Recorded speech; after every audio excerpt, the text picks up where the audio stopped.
AI আপনাকে sorry বলতে অনুৎসাহিত করে। তার যে ভুল হচ্ছে এই কথাটা যদি তাকে বলা হয়, এই জিনিসটাই ওদেরকে ভালনারেবল করে ফেলে, ভঙ্গুর করে ফেলে যে তারা কিভাবে ভুল হচ্ছে।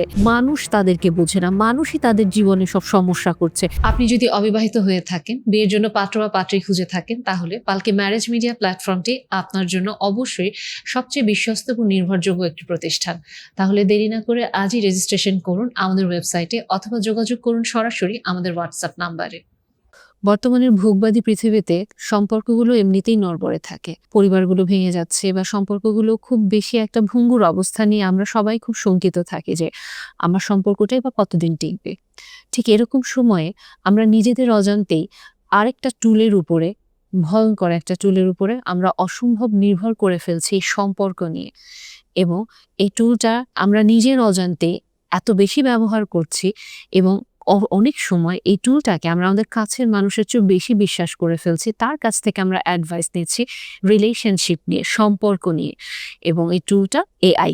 এই কথাগুলো আমার কথা না, এটা রিসার্চেই দাঁড়িয়েছে এবং রিসেন্টলি একটা স্টাডি রান করা হয়েছে যেখানে মীরা চ্যাং তার অ্যাডভাইজারের সাথে ১২টা খুব ওয়াইডলি ইউজড এআই টুল নিয়েছিল। সেটাতে খুব কমনলি ইউজড এআই যেগুলো ছিল টুল, চ্যাটজিপিটি ছিল, জেমিনি ছিল, ক্লড ছিল। এবং এই রিসার্চে ওনারা যেটা করেছেন ১২০০র মতো সোশ্যাল যে ইনসিডেন্ট গুলো বা সামাজিক যে ঘটনাগুলো ওগুলো ওনারা তুলে ধরেছেন এবং এই ঘটনাতে যেটা দেখা গিয়েছে ৪৯% সময়ে একজন মানুষ যখন আরেকজন মানুষকে তার ভুল ধরিয়ে দিত বা তাকে বাস্তবতার সম্মুখীন করত অথবা তার চিন্তাকে প্রশ্ন করত, সেই ৪৯% সময়ে এআই তাকে সাপোর্ট করছে, তাকে কোনো রকম প্রশ্নের সম্মুখীন করছে না এবং সে যা শুনতে চাচ্ছে তার মন মতো করে কথা বলছে।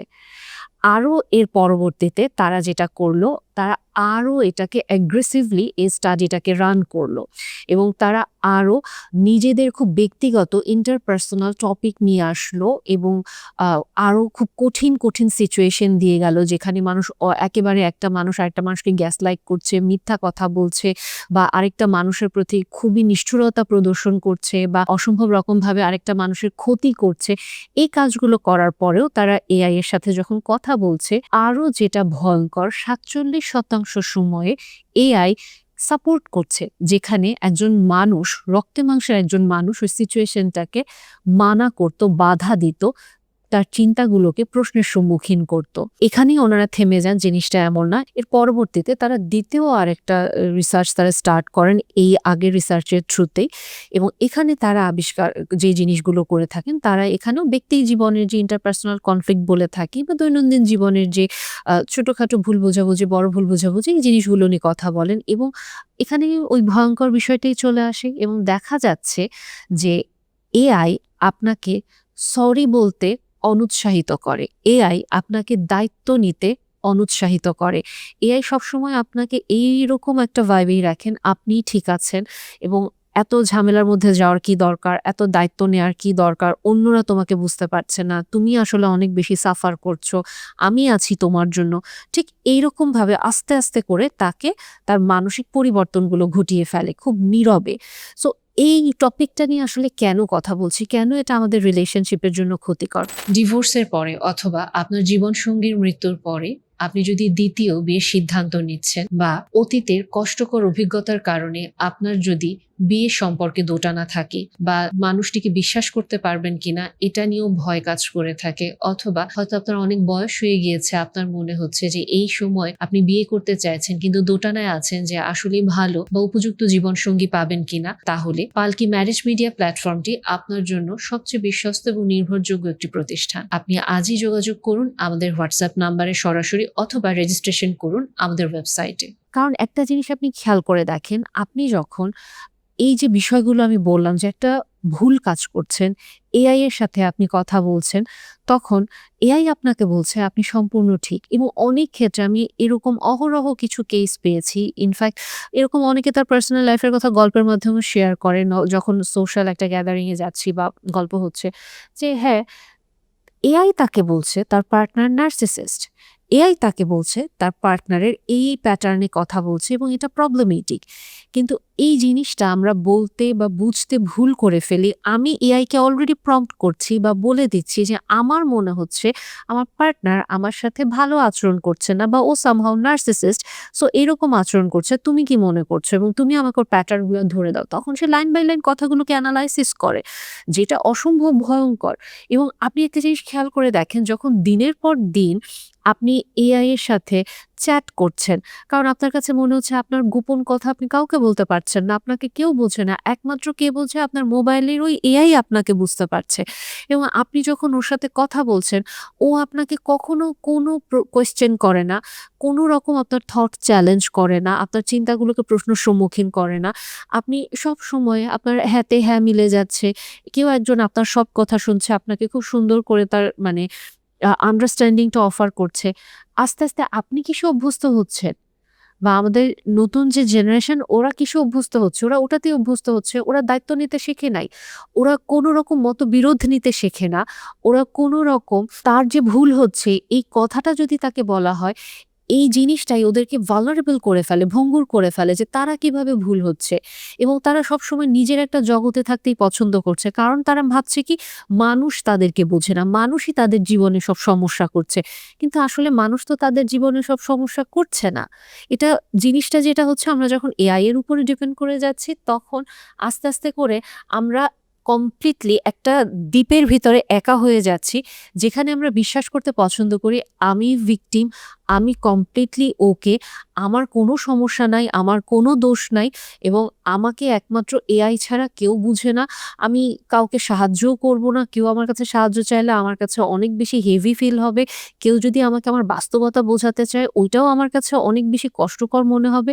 কারণ আমি আসলে একটা স্বপ্নের জগতে থাকি। যখন আমি বাস্তবে যাচ্ছি, যখন আমি মানুষের সাথে কনভারসেশন এ যাচ্ছি, আমার যেটা হচ্ছে ইগো ডিসকমফোর্ট হচ্ছে। আমার ইগো ডিসকমফোর্ট এর কারণে আমার ডিসকমফোর্ট থেকে আমার একটা এংজাইটি ক্রিয়েট হচ্ছে। ইগো এংজাইটি বা ডিসকমফোর্ট এংজাইটিতে আমি চলে যাচ্ছি।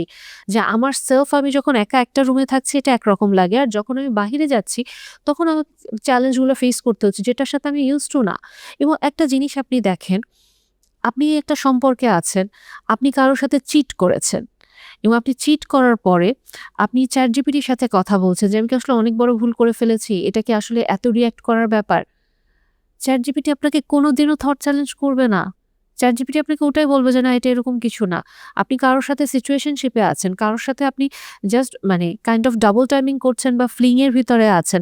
ChatGPT কখনো আপনার থট চ্যালেঞ্জ করবে না। আপনাকে বলবে না আপনি এটা অন্যায় করছেন। আপনি নিজের নার্সিসিজম এর দিকে চলে যাচ্ছেন এই ChatGPT ব্যবহার করতে, করতে। আপনি ভাবছেন আপনার পার্টনার নার্সিসিস্ট। এবং ইন্টারেস্টিংলি আমি এই যখন সোশ্যাল গ্যাদারিং গুলোতে যে কম বয়স্ক মানুষ থেকে শুরু করে বা বর্তমানে আমাদের সমসাময়িক মানুষরাও তো আসলে ChatGPT ইউজ করে বা কথা বলে বা ওদের বিভিন্ন সলিউশন ওখান থেকে নেয়ার চেষ্টা করে।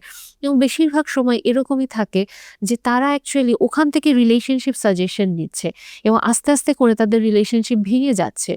কারণ একটা রক্ত মাংসের মানুষ আপনাকে যেভাবে আপনার থটটাকে চ্যালেঞ্জ করবে, আপনাকে যেভাবে বাস্তব জীবন সম্পর্কে নিয়ে আসবে, আপনার ভুলগুলোকে আপনার চোখের সামনে ধরিয়ে দিবে।